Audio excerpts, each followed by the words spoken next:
Hey, it's Barry. It's Brian. And welcome back to another episode of the Collecti-Bros podcast.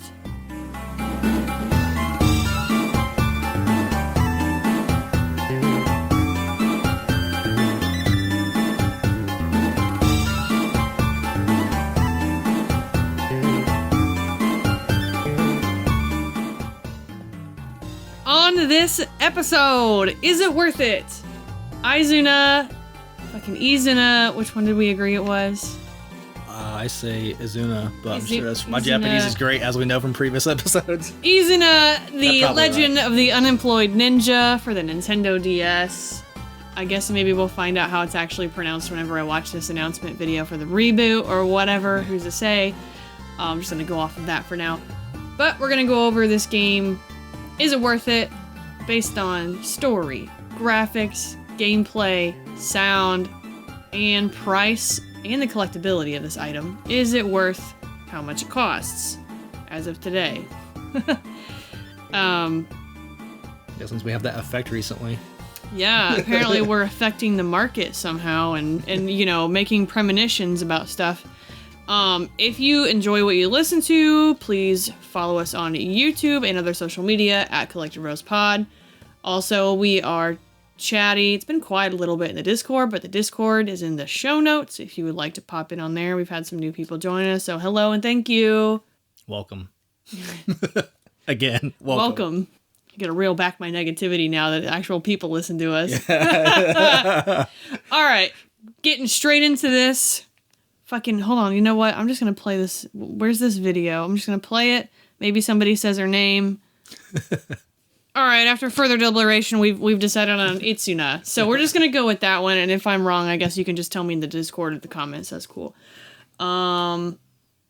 This game was released in a year that I didn't write down.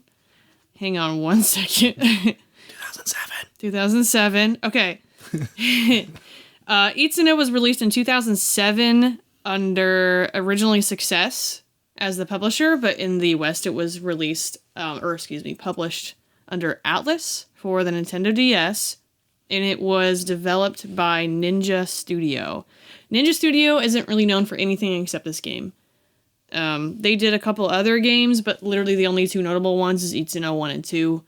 So it's more out stuff that's obscure. Yeah, and from what I could gather, probably the other ones never even came out in the West, so they're very, primarily most of their games were released or published by Success. So I'm of the understanding that those are probably only Japanese games. But I don't believe they're a studio anymore because their website shut down in 2010. Who's to say what happened or who or where those people went on or what the inspiration was for this game? There is really no information about this. And maybe since this new one was announced a couple years ago, we might get some more researching information about it, but as of right now, there's really no information. There's no sales data available, so I can't even pull any of that. And there's a lot of credits, finding out who the artists were, who the composers were. There's nothing except for the back of this book. And that has staff credits. And there's not a lot on there. And I even, I'm fortunate enough to have the booklet with it, but when I went online to find a PDF scan, there's no PDF scans of this anywhere. So, I mean, the staff credits have, Atlas did the US localization. They've got the project lead, VP production, creative designer, editors, translators, web designer, the QA staff, but there's no, I guess character design lead or stage design lead or sound editors. Yeah. There's none of that information. So we're running on very limited information about how this game was developed or the process of what happened. So I'm not going to pose as the expert on this game because I'm definitely not. No, you are the expert of finding obscure DS games for the podcast. This is number 2 where I was like, God, this thing's a ghost. Yeah. I always try to find a fun fact about the game. It's just something I enjoy doing and bringing it up with y'all. But yeah, there's not a lot out there in this game. There's maybe 12 YouTube videos. They're all playthroughs. There's no interviews behind the scenes.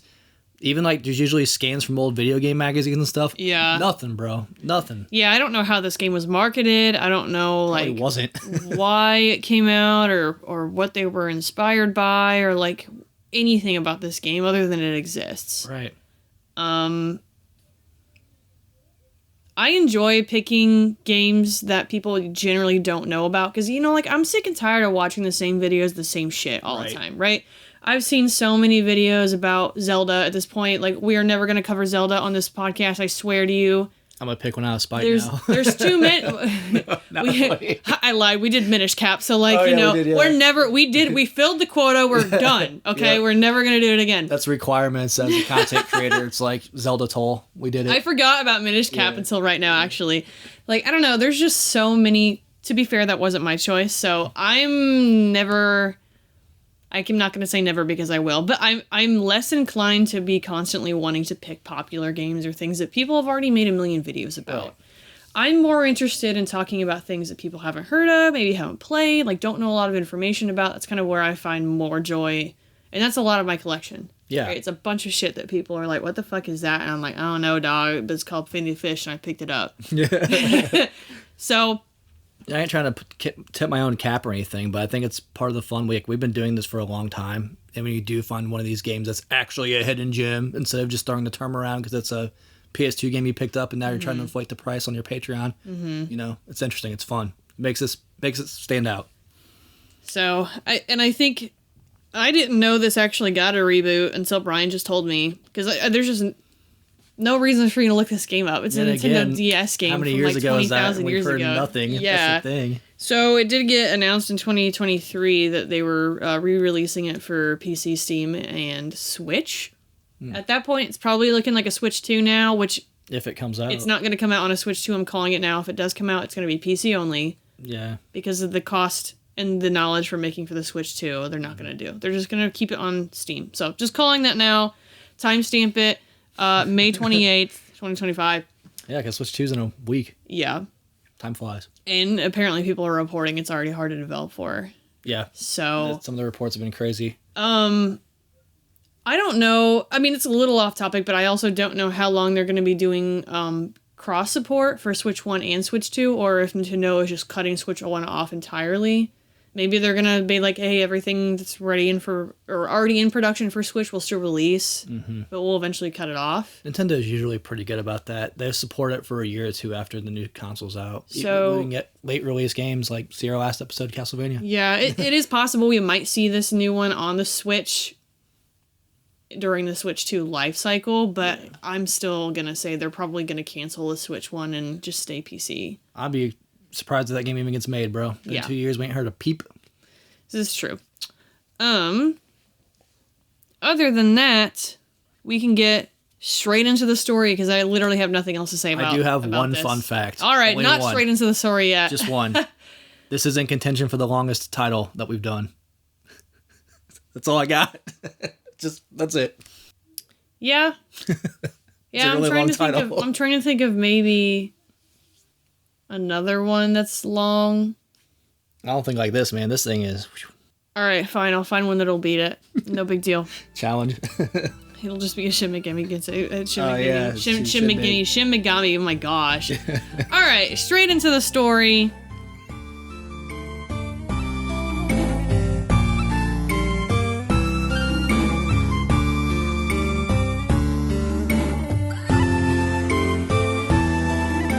So this story, I will read to you because I thought it was very funny. The outline of this game. This is a dungeon RPG where you control the hot HAWT ninja Izuna, that's me, to beat the gods and lift their curse. This is cringe. To do that, you'll have to gather information from the townspeople and fight through the dungeons using talismans. Ready? Let's do this thing. Very descriptive.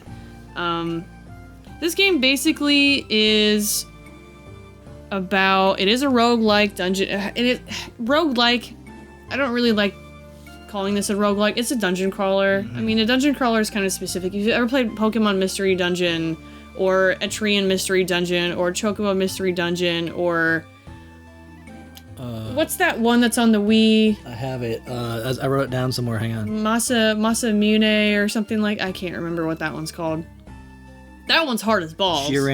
Shirin, that's right. Shirin. Yeah, it's hard as shit. That one is difficult. There's many mystery dungeons out there, and this is it. I mean, like, if you want to say it's a roguelike, you can, I suppose. It's just like a rinse Baby's and first repeat. roguelike, yeah. Yeah. This is like a genre that was popular before. I know roguelike's all the hot shit right now, but this is an older genre than that, and definitely the seeds were planted in the dungeon crawler. Yeah, honestly, like, for me personally, I feel like dungeon crawlers really always stood out as a handheld game. Oh, yeah.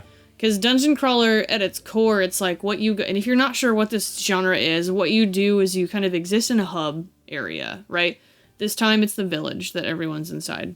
I guess we're not... We're jumping ahead into gameplay. But for you to kind of fully understand what's going on. A dungeon crawler is when you have a hub area and you have to literally go into dungeons and floor by floor by floor by floor until you get to the bottom. And when you die inside of that dungeon, you're kind of teleported back to the town. Traditionally, you lose everything. So if you have any money, if you have any items, if you don't have any type of special item to hold on to those, they're wiped. Mm-hmm. So it's not like your game is over. You do hold on to any experience progression if there's anything like that in that specific game. But I mean, that's kind of the gist of it, right? So for this game and its story, you play as the ninja Izuna, and her clan have been looking for a new place to live after they were booted from their castle. Their master, Mugen, basically said, ninjas, like, this isn't necessarily set in, like, feudal Japan style. It's kind of this idea where, like, we're progressing in time.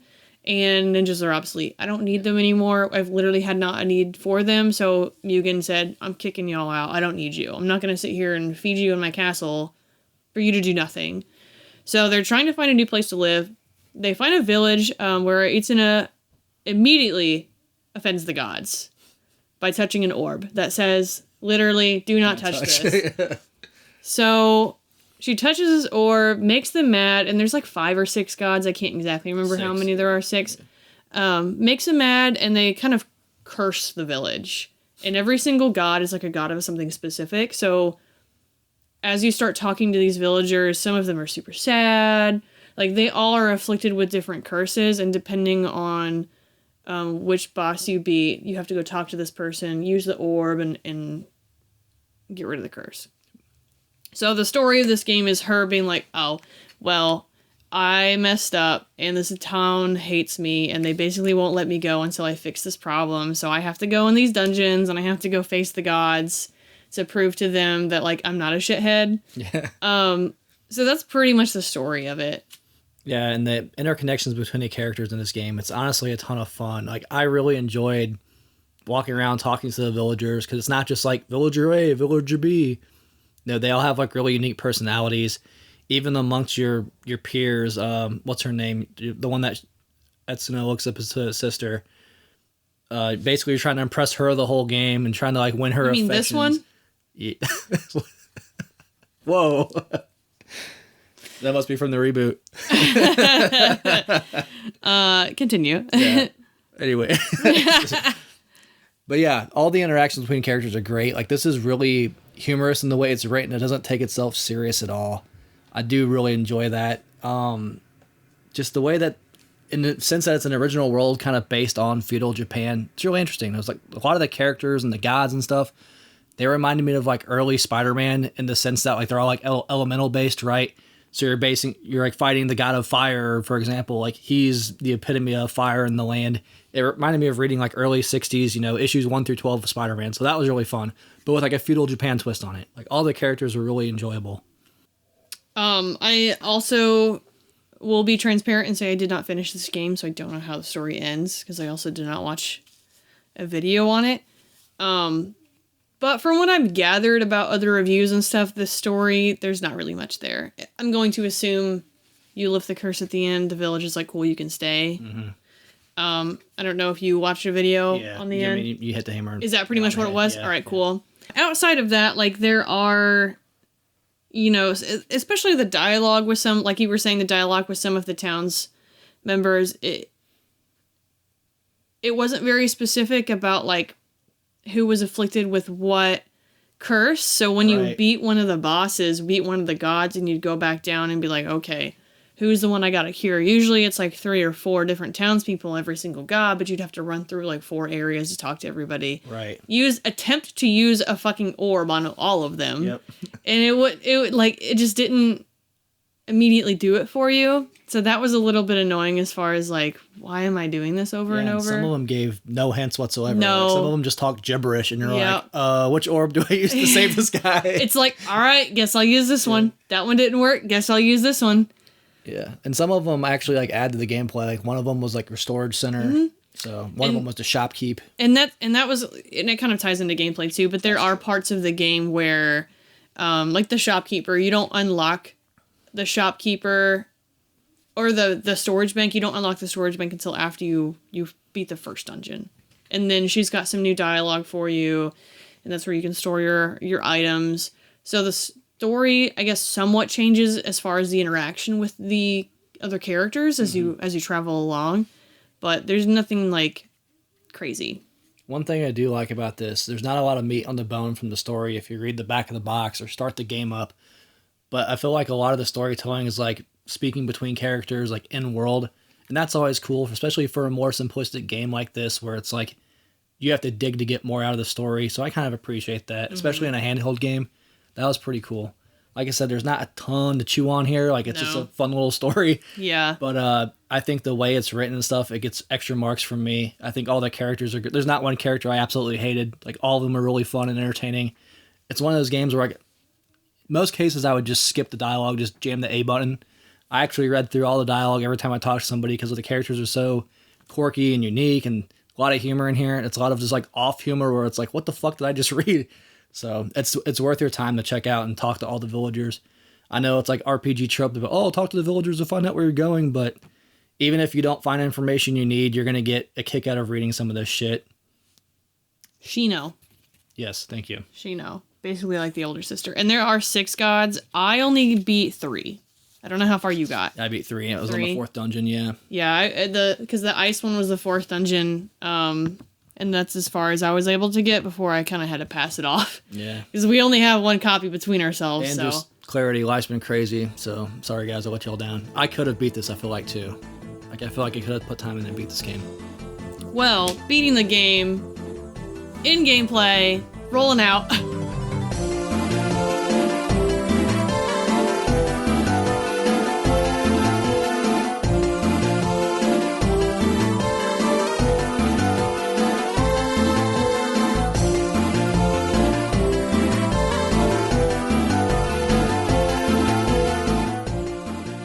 Alright, so the gameplay, and I touched on a little bit of how Mystery Dungeon works. It's effectively a standard dungeon crawler. It's not anything, I don't think anything that brings something pivotal to the genre. So, you go into a dungeon, and if you die before the end of the whole dungeon, you wake up in the village with all your money and all your items gone. After the first dungeon that you beat, I believe it's 5 levels. So you'll go down, and every single level is randomly generated. So, and this is pretty normal for mystery dungeon type games anyways as well. Go through, run around the level, get any items, you try and find the stairs to the next level down, you go to the level down, and you keep going until you hit the boss level. And at this one, once you beat the boss, you get to return back to the village with all of your items. The only way that you can return to the village outside of that is using a specific talisman. Mm-hmm. Now the talismans are... I want to liken them to magical items where you can use them for a one-time effect or you can stick them to gear for a different effect. Yeah, that's pretty cool. So, for example, Kaishin is one that if you use it, you get an immediate critical hit on your next attack. If you stick it to your weapon, then your critical rate increases for that weapon. There is SP. There's an SP level cap, I suppose, in this game. It's traditionally skill points. Mm-hmm. If they called it TP, I would be, talisman points. Like, magic, who's to say? Skill points. But every single kind of talisman uses SP. And depending on the type, it's going to be more or less. It also, your gear has an SP limit. So you may have slots. Like, Swords usually only have 3 slots, and you can only stick 3 talismans to them. Where there's swords, there's arms. The claws were sick. And then there's claws. Swords are the attack item. Arms are the defensive item, and those can be used together. Claws is attacking and defense. Claws can only be used by themselves. You can't combo them with other items. And depending on the item, you may be able to stick more talismans to them. Depending on the item, when you pick it up in the dungeon, the stats for that item are at random as well. They're not like flat. Some you'll get really good, some will be doggy doo-doo. Yeah, I learned that because I died once and there was like, oh, I found this awesome blade that I had last time and it was just shit stats when I looked at it. I was like, oh, what the fuck? Yeah, yeah. So you can stick talismans to items, but it takes up the item's SP limit. And you can increase that cap with other things as well. But say my sword has an SP limit of 20, you can only stick talismans up to 20. If you can go over, but if you do and use that item, it has a very high chance of breaking. Because it breaks hella fast. Yes. I fucked around and put one on a sword that did like 40 damage in like the second world. So I was just one-shotting everything. But literally after 3 dudes, it broke. I was like, well, shit. Yeah. So, and I find that very interesting. It's difficult, though. I like that idea, but I don't think the execution was there. Because the talismans cost so much. And the weapons, like every single weapon I get, there was nothing that I could stick any of this stuff to. It would be like an SP cost of 58 and my weapon can do like 10. Like, how the fuck am I supposed to put that on my weapon? Doesn't help, yeah. So eventually I got to the point where I was able to find some at like lower cost. But for the most part, I had to hold them as one-time use items, which some of them are really good for one-use items, like ones that paralyze all the enemies in the room, or puts the enemy to sleep, or teleports you to a different room if you're like getting mobbed. But then, you know, some are really good for saving like a permanent increase to attack or defense on that item. Right. But my method of how I played this game really kind of threw that out the window, so I'll say I like the idea. Yeah, I think it was a good idea. Again, no tutorials or anything. No. So you had to figure this out by yourself. Yeah, you ain't got the book, you fucked. Yeah. And I don't think it was a huge deal in the first 2 levels. Like those, you kind of just find a good weapon, you know, or just level grind and get your XP up and you do enough damage. But I think the third dungeons, when I first started noticing, like, oh, I'm going to have to mess with my gear a little bit because these guys are starting to wallop me a little bit. Mm-hmm. So I can't imagine the later levels are probably. But again, you can always just, you know, Final Fantasy and level grind. Which is pretty much what you have to do in this game. Yes. Can't recommend that enough. Like I said, after you beat the first dungeon, you can store your items in a bank. And the entire game is turn-based. And every action inside of the dungeon is a turn. There is also a button where you can speed it up, where if you hold the L bumper, you can move time. Mm-hmm. And you can move time even while you're stationary. So as long as you hold that bumper, turns just keep going and you're standing there. If you hold that down, you do gain health for every single turn that goes by without you engaging on anything, or if you're walking around. So sometimes when I was low on health, that does cost SP. And you have an SP pool that you have access to, right? If I have a 200 SP, I've got that much amount inside of that dungeon before I'm completely depleted. There are ways to... There's items that you can find that's like, oh, give me SP back, give me health back, like little orbs or whatever they were. Or there were like paper. There's some kind of paper that scroll you and then there was orbs. So those, you obviously can replenish those as you're traveling through the dungeon. But it's very SP... Oh, yeah. Economy heavy. Yeah, if you want to do anything. You gotta kind of sit there and plan your attack too, even with just moving around, because like Barry was saying, like every time you move, the enemy moves. Every time you attack, yes, every action there's a consequence basically. And it's not like I go, you go. Like when you move, every single other move, like enemy moves in tandem. Yeah, to say turn-based is like, I get what you're saying. It is turn-based, but not in the traditional sense like Final Fantasy turn-based. It's literally like if I'm gonna move, they're gonna move also. But everything stands still as soon as you stop moving. It's like a stop go, and then every action you do costs that. So if I decide I want to go equip a new weapon I just picked up, that's a turn, and they'll take a step closer, or they may attack you on that turn. So there is an order, which if you are surrounded by an enemy or engaging an enemy and you attack, you always attack first. Right. So you have a chance of just wiping them out before they hit you. But the order that the other ones go in, I can't discertain No. how they would do that. Bro, don't get ganged up on. They wallop you, bro. It's tough. Mobs in this game are very difficult. There are traps starting in the third dungeon. Mm-hmm. They include things like fire traps, all kinds of status effects. Shock trap got my ass a lot. Yeah, there's one that throws you across the room and takes half of your current HP. The demon traps are the ones that will fuck you. Okay, the demon traps summon enemy mobs around you. It could be anywhere from 3 to 6 enemies. Ooh. I've been just completely mob dusted because you can't escape, right? No. If you try to move, they'll all still surround you and then attack. Like they all get an attack even if you try and move one square. So getting mobbed is a death sentence in this game. Also, status effects have little icons, and there's no fucking tutorial. Mm-mm. There's none. They're not in this manual to like explain to you exactly like what status effects. Oh wait, no, yeah, they're right here. No, they're not. That's for talismans. I lied. Talisman list is in here. Equipment list is in here. Item list. Shops. I don't remember seeing one. Oh, they're there. Oh, so there are status conditions, but it does not show you the symbol. So you kind of have to like figure it out sometimes. There was a bit of trial and error with some of the gear and just finagling this game, but not horribly. And they don't like sweaty is one where I would step on a sweaty trap, and I'm like, what the fuck does sweaty do? And they don't really tell you in the dialogue. Like, Izuna will say something, and then something kind of happens. And I kept going until the next thing I realized I didn't have a weapon. Because sweaty... Dropped it? Yeah, sweaty. You're too sweaty to hold weapons. And I was like, why am I just punching this guy? Where's my sword? And then I, like, dropped it somewhere and didn't realize it. So, like, understanding the status conditions is, like, this is a game that the manual is necessary. Oh, yeah. It sucks. Because DS games never come complete. Yeah. Ever. I'll say one thing I have learned from doing this podcast, if we're playing a game from this generation or older, you forgot how critical sometimes the manuals were.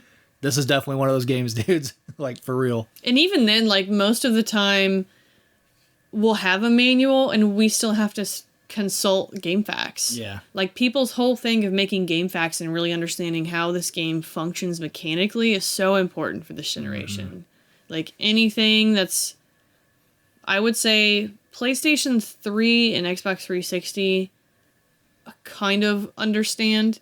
That's really when tutorials, I feel like, started being like necessary. But PlayStation 2, DS, Game Boy Advance, like all of that generation, boy, you better hope and pray that there's a tutorial in there. Yeah, and then I hate to get on my old man cranky rant, but honestly, developers were more like adept to trying new things or different things with their games back then instead of everybody copying Destiny or whatever nowadays. So, overall, for me, I really liked this gameplay. Yeah. There was a lot about this gameplay that I didn't care for. I was like, I don't really care about sticking talismans. Like, it's not really working out for me right now at this point. So, like, I'm just worried about finding the stronger weapon. And then you can only hold 2 pages of items. It's not like an infinite bag, right? So I'd have to sit there and be like, okay, what item do I want to drop? What item do I want to keep? Like, when am I going to be able to use this one? I should save this one for when I'm getting mobbed and I can teleport away or like something, right? It was more of a strategy of like, which talismans am I going to keep? And like, is this one worth like hoarding? Yeah. You can only find the talisman, as far as I'm aware, you can only find the talisman that teleports you back to the town in the snake dungeon, in the very first one. It's the only place I saw it. Yeah, it's the only place I ever saw it. So then it got to the point where like I was out and I said, do I want to go back to the snake dungeon, run around, and then try and find more before I could find a bunch and then bank them and then come back later. And I think I went through that dungeon 3 times and I didn't find a single talisman in there. I only got 2 my whole game. Like, it was rough. Yeah. So at that point, I said, fuck it, man. You know what? If I die, I'm just going to go back in there because it turned into level grinding for me. Yes. Honestly, this game isn't super hard. It's just kind of like understanding how the enemies move, how the talismans work, and what situations they may work better for you in. and then like praying you don't get mobbed. Yep. Beating them up enough to get those crits, baby. Get experience. Because even without items, you can go in and slug pretty hard at some point. Yeah, especially when you're over leveled. One thing I was intimidated with, there's not a lot out there about this game other than people saying, oh, it's pretty hard. So I was like, oh shit. And this is a genre I am not experienced in at all. I fucked around with Shiren when I got it to make sure it worked, and it's still completely different than this. So my experience was, I was kind of in the same boat where I was like, if I die, I was like, oh shit, I just lost everything. And that's that roguelike mindset, right? But it doesn't really matter, because once I saw, oh, I kept my level cap and I can just go in and keep grinding, I was like, I'll just treat this like we played Phantasy Star when we played Final Fantasy. Right. Like, kill things, go back, heal up. Like, you just die. Like, you lose your shit. Sure, it sucks, but it's not the end of the world. Like you're saying, especially the first dungeon's the one I remember where I got to a point where I was just one-punching everything. I was just one-punch man, bros. Pop!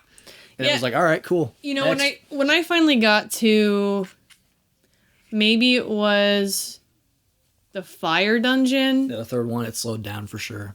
Because that's when the traps started coming in, and I was like, fuck, man, what am I going to do?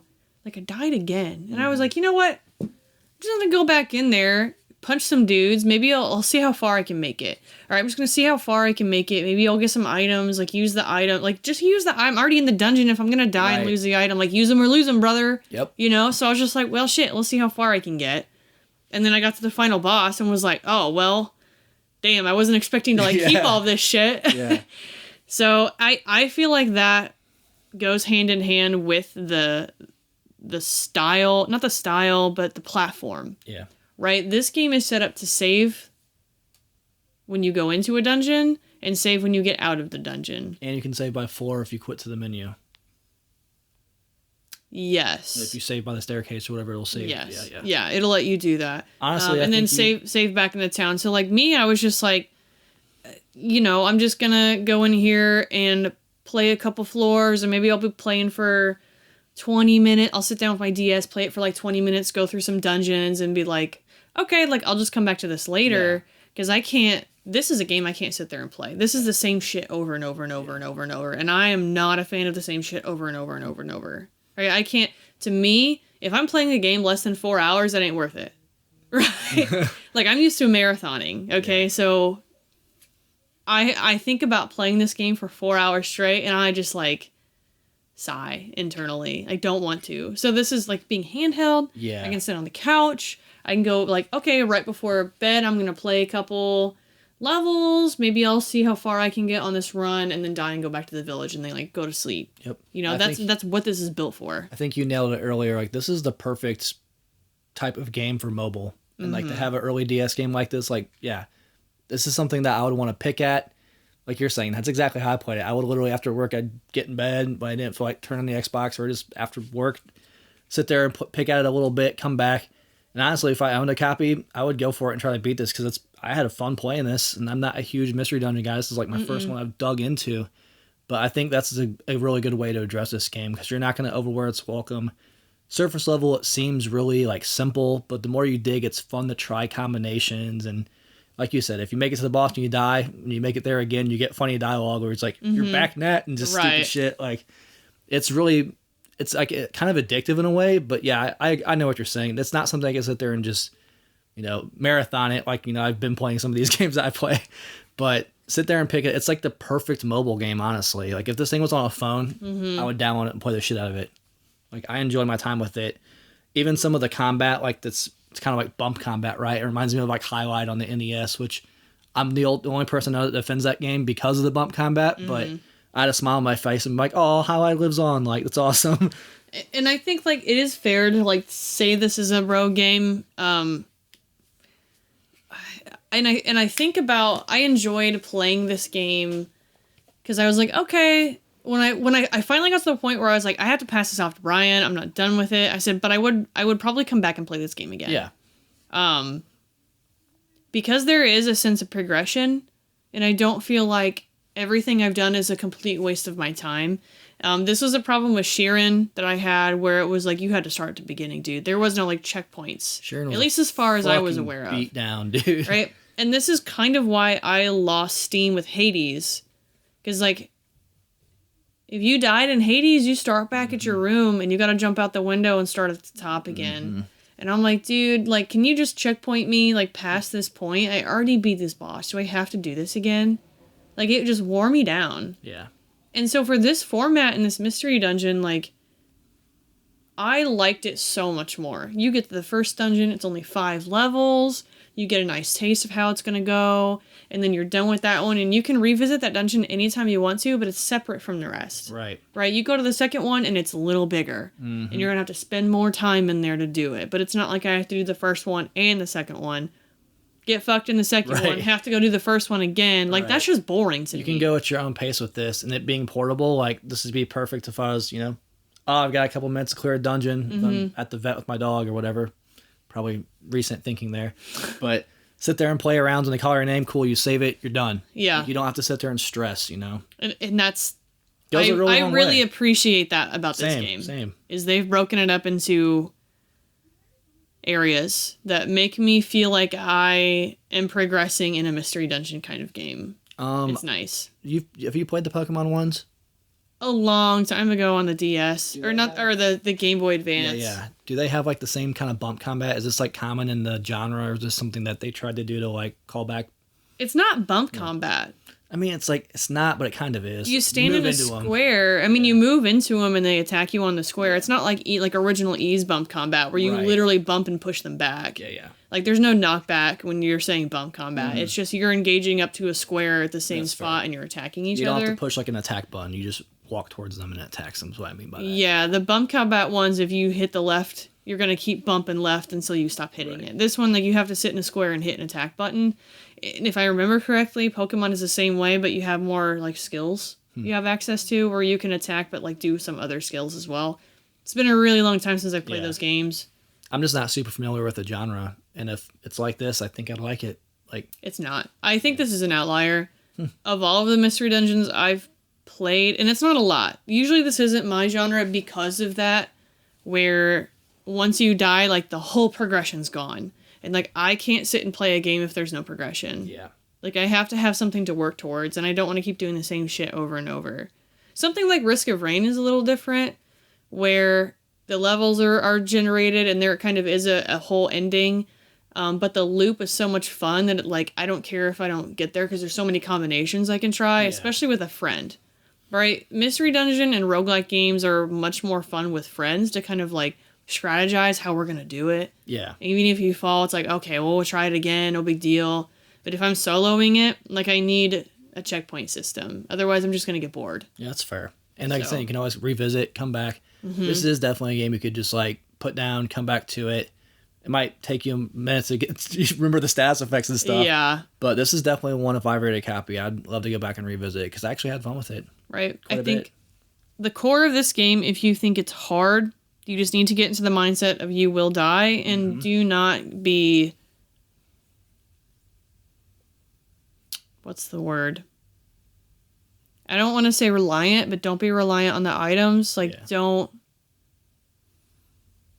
Don't put all your eggs in one basket. That's what I was trying to think of. Don't put your eggs in the items. Just have the mindset of I don't have items, and if I get one, cool. But I'm gonna play this game with no items. The way I tricked myself was don't get discouraged because you're still working towards something. You're working towards that level cap, and you're gonna start killing shit eventually. You're gonna be overpowered one of these runs.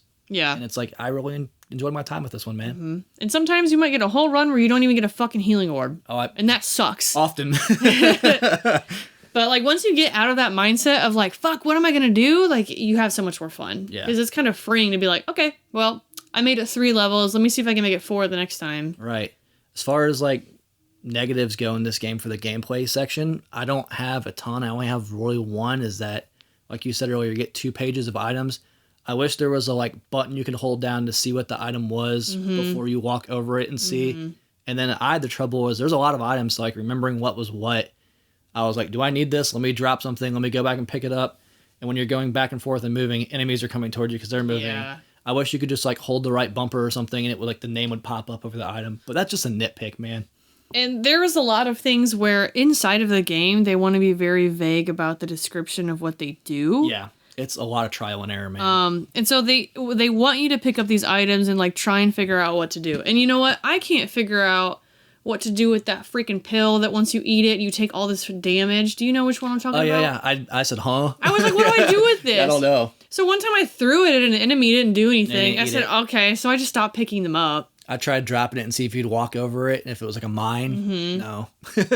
So it's definitely a game that does like a lot of trial and error. Like don't be so tied to the items that you have. Like be prepared to lose them. Yeah. Don't get pissed when you die because you're gonna like.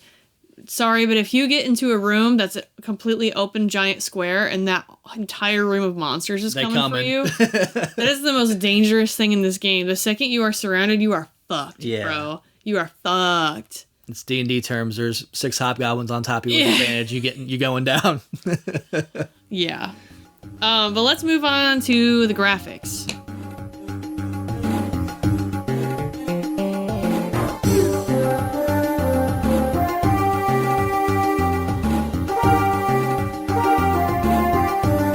The graphics, and I'll go over it very briefly so you can talk about it. This game is not 3D in any shape, way, shape, form at all. It's top-down sprites, pixel work. I think the sprites are very expressive. And the way I can have you visualize this is the DS format. The top screen is for the maps and the larger sprite of Izuna when she's kind of talking or dialogue or anything like that, where the stats are. The bottom screen is all movement. So like imagine Pokemon, right? It moves like Pokemon where you're up, down, left, right, you're traveling through the town. That's what it looks like on the bottom. Yeah. I liked the graphics. It does get repetitive. And I think that's just kind of what comes with a generated dungeon game where you've got one square that's a stone and every single square looks like the same stone. There's no variation in them. There's brownstones later on. Yeah, there's brownstones. You get lava and water at some point. Like, definitely the crafted village and areas are really good. Like, the mining area. Great. Yeah, like, those look fantastic. But then once you get into the dungeon, it's the same shit for 20 fucking levels. Then again, though, we're talking about... I'm going to cut out some slack, too, because I had to keep reminding myself, like, this is a DS game, not a 3DS game. Yeah. And you got to remember that's closer to the Game Boy Advance than it is to the 3DS. Like, yeah. But still, the contrast between the hub world and the dungeons is definitely there. Like, it's noticeable. But also, it's RNG. So, like, I don't know. I don't remember how much meg a DS cart has on it. But I can't imagine they're working with a ton of memory here. So, like, I'll cut them some slack. But I think the contrast between the village and then the contrast between, like, dialogue sprites and the characters are talking, that looks great. That looks like an anime. Like, all the characters are well drawn. They're expressive, like you said. They don't move, but they'll like animate and they'll switch between dialogue. Definitely the highlight there. I do think this is like the perfect layout for a DS game, being able to have that map on a separate screen. That was really cool. Like this one at work. Did you play this? I guess you have a copy. Never mind. That's stupid. I was gonna ask if you emulated it. I'm not really familiar. I'll have to for the YouTube. Yeah. And it'll probably look the same as Fighting Fantasy, where at least with the Steam Deck, you can kind of change, like the triggers are going to flip the map. Like it'll flip top screen, bottom screen, or you can have a larger one screen and a smaller other screen. Yeah. And it just depends on what screen you want to look at. Sometimes it'll have like big screen and then both. So like 3, but 2 of the do the same thing. It'd be cool if you could do like monitor. I don't think it does that. Yeah. As far as the emulator, I don't think it does that. I think it probably emulates better on a PC because you're able to get the vertical. Yeah, that's true. The vertical layout. You could flip the monitor. Yeah. Yeah. I only emulate on my Steam Deck. So but again, hey, this is more reason for. I think this is like the way to play on DS or a 3DS. I played it on my 3DS just because I don't have a DS, but I think it's a great choice for having 2 screens for this, one with the map. It wouldn't work as well on console, or if you were flipping it'd be annoying. I think there's a lot of merit to this being able to be, we're literally sitting in the exact same position. There's a lot of merit to this game being able to be functionable for a single screen format with this new one. Like if you're really taking the bottom screen, right, that's all the movement and everything, imagine your UI. You're just shifting the top screen down to a UI. Right, you've got Izuna and her health bar and her SP bar down there on the bottom. Make that larger sprite a little smaller so you can kind of see like still the interactions with her. You blow it up on a bigger screen so you get more floor panels on the screen, and then you can shrink that mini map down. Yeah. hit a button where you could blow the mini map up to full scale and then shrink it back down. That's kind of like how the Switch version for Phantasy Star, with like the deluxe or whatever they called it when they added the map. That's kind of like how it was like, and it was functional. It worked good. Like this is definitely a game that could translate over to a single screen format as long as they move that UI into a way that makes sense. Right, I agree. I don't think it's gonna suffer like other games, especially since this game uses no touch input. It's not gonna suffer from needing that touch input and not having it. I still think it was a fun implementation of both screens, because a lot of times they just get lazy with DS, or just like, here's the pause menu or whatever. Like, it's just some garbled shit on the, because when the DS came out, they were like, what are we supposed to do with two screens? Right. Does anybody have any ideas? Like, to me, the second screen should always be for a map. I agree. Like, you're gonna have two screens and then make me go into a menu for a map. That's crazy. Yeah, map or inventory. Yep. So I think the graphics, if you understand that this game is a randomly generated game where they can't handcraft every single level, you're not going to think it has bland graphics. Yeah. I think it's unfair to say this game has bland graphics, because you need to understand mechanically how this works. All right? If you're not going to be fair to this game and be like, "Oh, it's got bland graphics, like all the shit looks the same." Yeah, man, it's got to generate itself every single time. Like, how is it's not that smart on a cartridge? We're not talking it's pulling shit from the cloud. It's not 2005. It's not DSAI out here. Like, it's just, it does what they programmed it to do in the best way possible.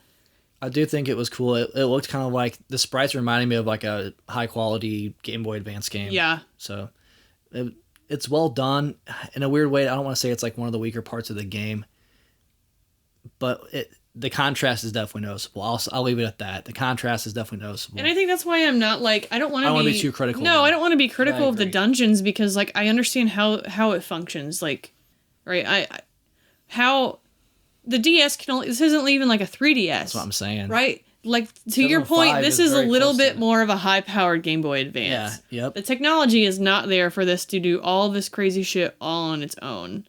And even then, when you kind of randomly generate stuff, like, until we had AI, like, it only did the most that we could code. And even AI is kind of fucky right now. DS was out for 3 months when this came out. It was out for 3 months. Yeah. So they probably had barely any time to develop for it. Right. So they probably made this for a Game Boy Advance. I bet you're right. And then they were like, oh shit, add them up. They were like, okay, we have a lot of processing power, so we can like have it make a large map. Yeah. Because the dungeons are pretty big. Yeah. They're pretty large dungeons. Some of them get huge, yeah. Yeah. So, I'm not upset about... The first time I went into a dungeon, I was like, damn. But then I said, okay, like, I understand why it looks like this. Yeah. You can't have things randomly flow into beautiful whatever. This is a fucking DS, dog. I kind of wish there was some, like, terrain and stuff, but again, I think it is limitations from the hardware, right? Mm-hmm. We're talking 3 months. That's crazy, dude. Mm-hmm. It's GBA, Yep.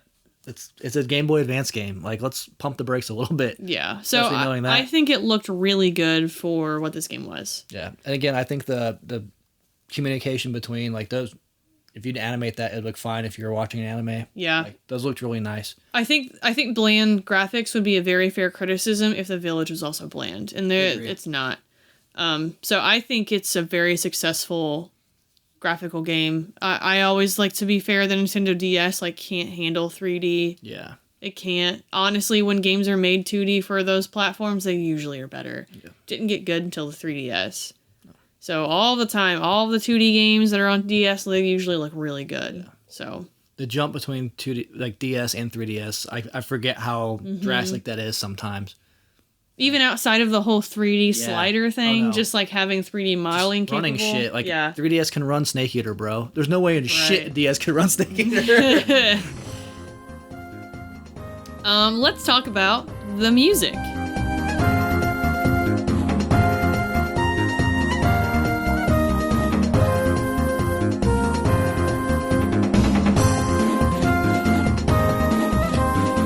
So, unfortunately, I can't find any information on the composer.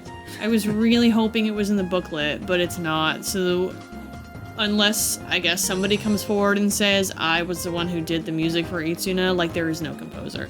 My best assumption is it was probably an in-house employee at Ninja Studio, but I can't even give a credit to his sound design team. Yeah, there's nothing, man. This game's kind of a ghost when it comes to trying to find some of this stuff. For real. Even the Wikipedia page doesn't have shit on it. I like the music. There are definitely better tracks than other ones. And I think the tone of the music is good. The dungeon music is good. It's either like a background music or it's like a high tempo like battle music when you're kind of on the boss levels. The village music is much more relaxed, so it lowers your blood pressure like from being music, pissed the whole time. And the title theme goes hard. Yeah. Dude, it's actually really good. I let it play for a little bit. It's fun. Like, I don't know, whoever decided to put the little drum beats in there and the flute, perfect choice for like what the whole theme, like everything they're going for, and this is fantastic. I just wish I knew who the composer was. It sucks that you can't credit anybody for it. No. I guess credit to the Ninja Studio design team. You get it for now anyway. Great job. I mean, it's a small studio, so that's probably the case, you know. Yeah, and it'd be nice to put a name to it. I mean, because there's a sequel game and there's... And I would be curious. I don't have the sequel, so I would be curious on, like, maybe... Yeah, but who knows? This is, like, the studio in their infancy, so it could be a whole different team. Yeah, maybe who the credits are in that one. I mean, even in the staff credits, they say special thanks to Atlas staff, Ninja Studio staff, and Success. So, like, you know, your translation team on Atlas and your North American publisher, your publisher at Success, and then your own studio. Yeah. Like, it does not sound like that they outsourced any of this. I doubt it. So I'm just probably some in-house dude at Ninja Studio who probably doesn't even have a career in games anymore. Unfortunately, because this music was good. Yeah. It sounded good on the DS too. My thing's like tonally, I agree with what you're saying. Especially like you'd go to the chill environments, like the ice one was kind of quiet, and then you'd go to the fire one and it was like very upbeat, drum heavy, tempo heavy. I like the village theme a lot. It was super chill where it's like, holy shit, I made it out of a boss battle. Like, all right, wind down. Like it was, the tone was really good for the music. Again, I think it's a limitation of the hardware. Some of it was kind of teeny, like it sounded like it was on a tin can sometimes. And that was on the 3DS speaker, which is a little better. Same. Again, we're talking 3 months into the console. The intro theme's so it's good. Yeah, and there's like woodwind in it. Yeah, that's very uncommon for a handheld game, even let alone a cartridge handheld game. And I think like really recognizing that like flute sound is really integral to like that kind of theme. Yeah, and it being able to do that on the DS is very impressive. Yeah. So this isn't the best music I've ever heard. Mm-mm. But I really liked what it did with the game. There wasn't a point where I said, I need to shut this shit off. Yeah. You know? My thing is like when music adds to the environment, the feeling of a game, especially when it's like there's not a lot going on. Like you want to world build with the music and stuff. This game does that, so it's like extra marks for me. I don't think it's like the best music I ever heard. Like you said, it's not going on the Spotify playlist. The theme maybe song? The intro. Maybe, maybe the start screen. The title screen, definitely. Yeah, I mean, it's serviceable. It does its job, and it adds to the game in a sense where it kind of adds to world building. So, like, marks for me. Yeah, the music made sense for where it was. It didn't feel out of place. No. And it didn't make me want to turn the music off on my DS. And I feel like those are kind of the most important things for me to say the music was a success or was a failure. Yeah. Now, when you say this music was some of the best music I've ever heard on the DS, this is not even close on that list. But I think it sounded well. Yeah. I sometimes expect DS to sound just so crunchy. Yeah. Especially early DS. Mm-hmm. So I was pretty impressed. I wish I had a DS to put it in because I've heard the DS speakers are just absolute ass, but the 3DS. Oh, I've got one. Yeah. I'm curious. Yeah. I've got the old DS Lite. I always play on my 3DS XL because I'm blind. Like I need that big screen. Yeah, I can't do anything on the little screen, dude. I need that backlight. Yeah. I had a DS and I was like, I can't see shit on this thing. Like, this plays it? Oh, okay. -6 games or whatever the fuck it is. XL, please. Yeah. The sound effects, though, I feel like that's probably one of the lower points in the game. But again, like, there's no spoken dialogue. Of course there's not. It's a DS game. I think she yells sometimes. Yeah, she'll be like, hiya! Yeah. Which, that sounds fine. It sounds good. You can tell it's a voice instead of just, You can tell it's a crunchy voice, but it's there. Some of the monsters make different noises. There was a little bit of variety between the enemies, which was always nice instead of just beep, boop, beep, boop. So, I mean, it's like, again, we're not going to reinvent the wheel here. It's not sci-fi. It's like feudal Japan, kind of. So I'm not going to sit here and criticize it and be like, this is the low point of the game, but it was probably my least memorable, if that makes sense. Mm-hmm. But again, I'm not going to sit here and knock it. I don't think it doesn't deserve to be shit on. And again, 3 months into the DS cycle, like no, they had nothing to learn off of, man. Right. Especially a small studio. It's actually kind of remarkable, truthfully. All right. Right into our final category, price and collectability.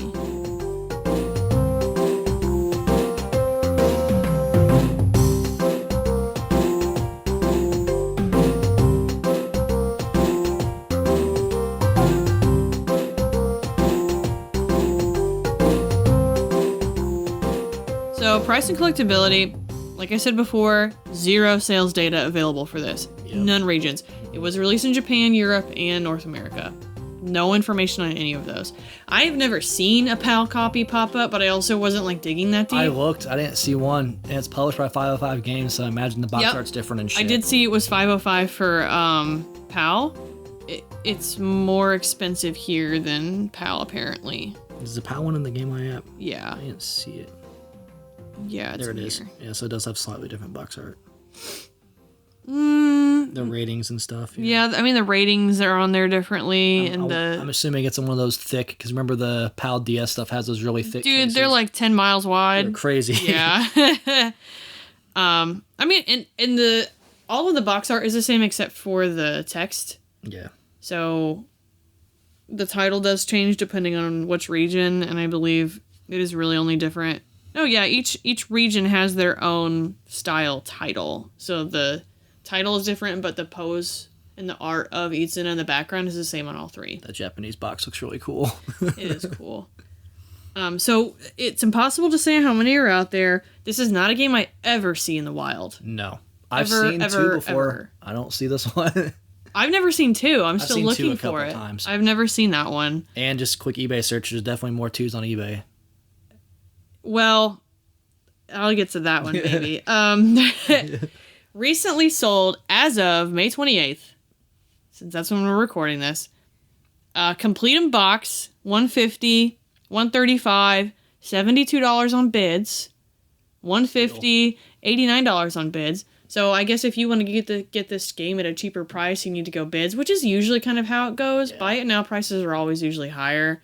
And then cart only, $50, $65, $65, $65. So pretty consistent on that one. Mm-hmm. So complete in box, you're looking from a range of, I want to say 80 to 150, depending on how long you want to sit on it. If you want to try and bid on it immediately, that is all complete prices, not like manual only. Right. Here's box and manual only for 50 plus 5 shipping, which seems like a good deal. I mean, if you buy cart only and box only, that's like $100 right same, there. Yeah. It's about the same if you want to wait for a bid. So cart, probably about, I'm going to average it right at 65 for just the cart. Oh God, here's just the art for 75. All inserts. For which one? First game. The first one? All inserts, just the art. Is it worth it? I think people, I don't know. One, it's Atlas, right? You're going to pay the Atlas tax. One, it's Atlas. And I think there is a difference between the first game and the second game in terms of people want the second game. I don't know anything about the second game, but if I'm looking at them side by side, people are wanting the second game because it has more fan service pandering. Okay? That's just... Yeah, the box art, definitely. Yeah. You just look at her outfit. So I'm assuming that, like, maybe... Is she older in 16 in the sequel? I don't know how old she is in the sequel. I don't know anything about that one. But, like, we have more... And there's, like, some things that are alluded to inside of the dialogue of this, but it's not anything where if you look... if you look at the cover of this, some people are probably going to immediately think, sexy ninja girl... There's probably some sexy ninja girl in this game. There is none of that in this game, okay? I don't know what you were coming in for, but, like, there's none of that inside of the actual, like, game. Even the artwork really doesn't kind of make me think that. I don't really know how to describe this game without sounding like a freak, I suppose. I'm trying to be very careful, but... I don't know why people describe this as like a disappointing lesbian sexual fantasy because it does not read that to me at all. Yeah, I saw a forum post about like, oh, the ultimate lesbian ninja game, and I'm like, yeah, where? yeah, and a lot of that is also, you know, there's nothing about this game. There's nothing about this game anywhere. No. So if you like this game and you see the two main characters who are sisters, actually, I don't think canonically they are sisters. She just treats her like an older sister. She views her as a big sister, is what she says. Yeah. They're gonna make them not sisters, or you know what, they are sisters and are still doing stuff. I think these damn kids just been on Pornhub too long, bro. Yeah, maybe. So I think there's a lot of want in this game because people liken it to a similar fan service game, right? Something like Senran Kagura. That's very, very, very heavy in fan service. That's very different. And I don't know if that's like, I'm buying it because it's hot anime girl, but I'm also like, she's young anime girl, and there is nothing even related to that. Like, there's not even a bath scene in here. No. So just nix that from your mind. It's an appropriate game for all ages. It's rated E, y'all. Like, enjoy the fucking fun game. It's a good game. There's a couple like funny lines here and there, but it's like that kind of era of funny, like quote unquote dirty lines where they're just really not. They're just kind of like slightly pervy on some things. Literally the worst it gets is like, oh, I don't like boys yet. But you're 16. Like, yeah, something like that. Yeah. Like, it's nothing crazy. No. So I would just want to put that out there where it's like, I don't understand how we got to that point. Mm-mm. And I've seen some of those forum posts or like reviews or like blogs, and I'm like, how I don't want to shit on a whole group of people that like a certain thing, but like sometimes these people take characters and run it to their own imaginations and project that upon the rest of the fandom. And if you don't meet that exact standard, then you're a piece of shit. Just saying. I'm just like wondering, where did we pull this out from? Yeah, I don't know. That's beside me. Like, maybe something wild happens in the second one. Shit, I guess. So that might be why people want the second one more. I don't know what happens in the second one. I don't know if they decide to be like, well, shit, that's what they wanted in the first game. Let's fucking throw some of that shit in the second one. Who's to say? But I usually find people going for the second game, not so much the first one. I think the second one's more expensive. I think this one is now. It is now. Maybe it's because this one was the... Yeah, the second one looks like it's going for around $100 complete. Okay, yeah, so the second one's been going down then a little bit. People are going for... I did see a recent Reddit post within like 4 or 5 months where a dude found a case all sealed. So of Izuna 2? Yep. Okay. At a Goodwill. Supposedly. I never believe that shit. That's to say, supposedly. So anyways, $150 to me is a lot for this game. Yeah. It is a lot. But this is the only mystery dungeon game that I've currently played that I actually want to go back to. So there's other ones that I have that are just like, do I really want to go play this again? Yeah. But this is the one where I like, once I pass it off to you, I was like, damn, when am I going to get that back? Because maybe I'll like keep poking at it. Nice. You know, it's a game that I can keep poking at and then maybe get through it.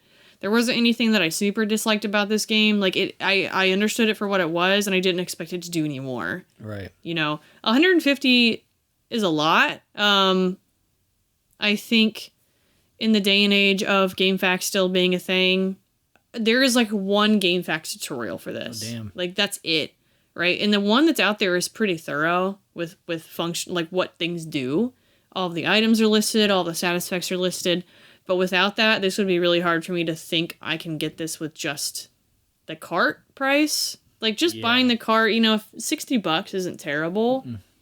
But I also think of, like, when I play this game and it have no tutorial and no information with it, I would, like, want that book. You need that book, quite frankly. Yeah, and I think this game being very obscure, and there's not a lot of chatter or being like, what can I do? Or can I get help? Or, like, what's going on? It's really trying to figure it out for yourself. Yeah. So if you're trying to emulate it, I can't, if anybody has scans of the booklets, like, point me to them. I guess if you want scans of the booklets, like, hit me up. Yeah. Because, like, I'll scan it. I don't know. 150, this is an interesting one, because I feel like there is some merit to it being complete. Because I don't think this is I don't think this game is truly, like, fully understood without that book. I agree 100%. And then on top of that, we talk about every time we have a handheld game. Like, DS stuff just got chucked. Yeah. Now we're going to find the cart. and early DS stuff, add that on top of it, add Atlas on top of it, like probably not a ton of these floating around. No. I've never seen one for sale except for eBay. Yeah. That's what I mean. Like locally, I don't feel like I've ever really seen it. I've seen 2. I've never seen 1 locally. And like this came out in the peak of like Naruto. Yeah. Right? But I don't think people so when Naruto came out, right, everyone hated on Sakura. They all fucking hated her. She was a terrible, terrible representation in the anime. They butchered her character. So like nobody wanted the pink-haired ninja girl. So then you get a pink-haired ninja girl game and they're like, well, can I fuck her or can I not? Like I guess that's where we're at with it, you know? That's where we're at with all the anime, I suppose. Yeah. Not me. Separate Big me robots, from that, bro. please. Jesus. Big robots. So, like, I don't know. Maybe people are like, female protagonist. Like, I'm more into Naruto, want the Naruto games. Like, haha, shonen. I don't know. Maybe that's why this didn't sell very well. And it also wasn't, like, Atlas wasn't really a thing that people went after. Yeah, not back then. In 2007. This wasn't like, oh, it's an Atlas game. I want it. You know? So, I don't really think there's a lot of these out there. I definitely don't think there's a lot out there. The fact that there's... You know, think about how low Castlevania X was. What was it? 003? There was sales data for that. Yeah, there's no sales data for this. I know. Exactly. That's what I'm saying. And then even just do a quick eBay search. There's under 125 listings right now. Mm-hmm. That's cart, loose, that's manuals, that's everything that's under this game. My opinion is I'd feel a little more comfortable around that like 120, 130 range. Mm-hmm. But I think this is a game worth your time for sure. If you get a cart for $60, like, yeah, all day. This is a fun game. Like you're saying, I have that itch to go back and play it. I'm kind of surprised there hasn't been a spike with like the popularity of like the roguelike stuff. This is like the early seeds, and like trying to think of an earlier example other than Pokemon Mystery Dungeon. I don't know, man. Like I think this is the perfect game for this system. I think this is one that has some potential to kind of go up. If that sequel comes out, like this is going up, right? The sequel comes out, it's good. Yeah. I think the only thing that stands in my way of saying I could just emulate this, well, I guess not stands in my way, is the fact that it has no touch input. Yeah. Like, and that was the big thing that we brought up with Fighting Fantasy, right? There was so much about that game that like you really needed to be able to have the touch input. Yeah. You know, because I tried to play it on the Steam Deck with controller, and it was so difficult. And even this, but the Steam Deck has a touchscreen. Yeah. But I would have to sit there and touchscreen, and this bitch is heavy, right? The Steam Deck ain't light. It ain't light like a DS, yeah. No, so it's not like I could sit there and be like, oh, one hand this bitch and fucking touch anything on there. But it just wasn't the same in the way that it was on the DS. And with this game not having any touch input, like, what's to stop me from just emulating this and having the exact same experience? Like, nothing. Right. So I think that's the only thing for me that really kind of pushes me over not necessarily agreeing with $150. I think you're a little bit in more of that price range for me, where if I can get it 120 or less, I would definitely I would be satisfied. Yeah, I'd be comfortable around, and there's listings where it's going for 125, 122 with shipping. I think 150 is like super clean, all inserts, never touched, probably from that box, or whatever. 120 is probably the good range, you know, and especially with a game where I'm saying that because I would want to go back and play it again. Yeah. It's not like I had a terrible time with this and being like, well, I had a bad time, so instead of 150, it's about a $120 game. I would fully agree with this if it was touchscreen, if it required touchscreen for something. And I think that's a big reason on why DS is hard to emulate, is because of the touchscreen. So the games that don't require it, it's so much easier to like not have to deal with that. It's a souped up GBA at that point, you know? Yeah. So I think overall is worth it. Caveat at a lower price than it is right now. Yeah, I'll second that. I agree 100%. This is a fun game. I definitely enjoyed my time with it. I'm going to start looking for a copy. I mean, good luck, because I don't see them. To be fair, lower price than what it's at, that's 150 is the maximum I've seen. So we've seen some go for less than 100. So I will say, like, worth it. If you're patient. Yeah. If you're doable. If it's you're not like patient, there's one that's sold for that price. There's 2 or 3 at the top that is sold for that like 120 range. So yeah, if you're patient enough to sit there and like wait for that listing that pop up, or wait for that bid, or like maybe cut a deal with someone, or maybe find it locally somewhere, like maybe if you really want this game right now and you want to pay a little bit more, like they're available. Yeah.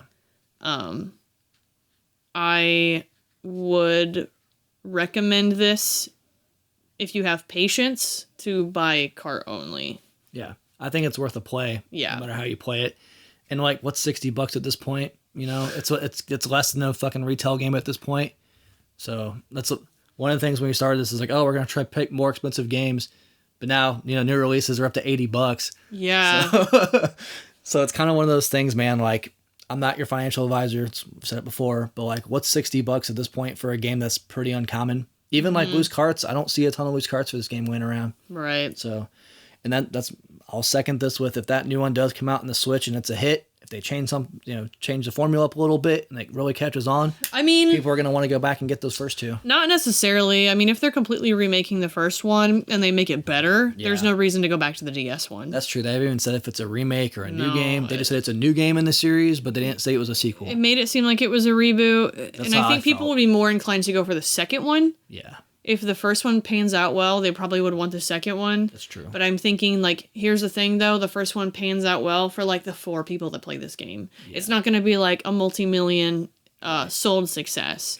Well, it's like if they come out, you might get the first one. And so if the first one's good, you may have to shift your attention more to the second. It'll never happen, but seeing, like, a dual release remaster for the Switch on a cart would be awesome. That'd be cool. Never happen, but I really enjoy that. I'm gonna go with worth it on this one. Again, we're Atlas. Anytime you see that, unless it's the tennis game, like you're gonna retain, but you're not gonna lose money on it. You know what I mean? Yeah. They kind of have like a Atlas collector seal of quality where people actively collect Atlas games at this point. And I will put this caveat on there where if you thought this was an anime girl porn gooner game, it's not. No. 100% not. You are totally fine. Right. This is not Galgun. We're good. Yeah. Anybody can play this game. You're going to have fun with it, I think. For me specifically, it's a new experience because I'm not familiar with the mystery dungeons. And it kind of had like the old RPG vibe to it too, like light elements in there. So I had a blast with this game. Recommend it. I'd say worth it. Definitely at that 120, 130 range. No questions asked. Like, if you're good at finding obscure DS stuff. And who knows? Maybe we should have said it was not worth it so everybody could afford it. I guess. All right. Izuna, the Legend of the Unemployed Ninja. Worth the price. Put it on the list for this year. Next episode. What do you got, Brian? Talking about obscure, weird. So I decided to do a console special on the Vectrex. I know. What's a Vectrex, Brian? Yeah, that's the thing. A lot of people don't know what it is, but it's a pretty unique console from Milton Bradley where basically the monitor is built into the console and it's got like laser graphics. Yeah, this will be interesting. This is the oldest thing that we've covered on the podcast. It's pretty primitive. Is it older than Virtual Boy? Oh, yeah. Okay. I think it's 78 or 80. I believe Virtual Boy is the oldest that we've done. So this is gonna be really interesting because I know this definitely isn't your cup of tea. This isn't most people's cup of tea, but you know me, I like weird shit, and this is like literally the weirdest console ever made. And there's a weird like cult following for this thing where it's also expensive. Yeah, it is. Yeah, I don't have a box for mine, full disclosure, because there's no way. Mini segment is the Vectrex worth it? Yeah, no shit. But no, it's the more you dig in this console, the more I was like, oh, this was a great pick. There's no doubt in my mind. Mm-hmm. Super interesting. You gotta think this was released in the time of like arcades.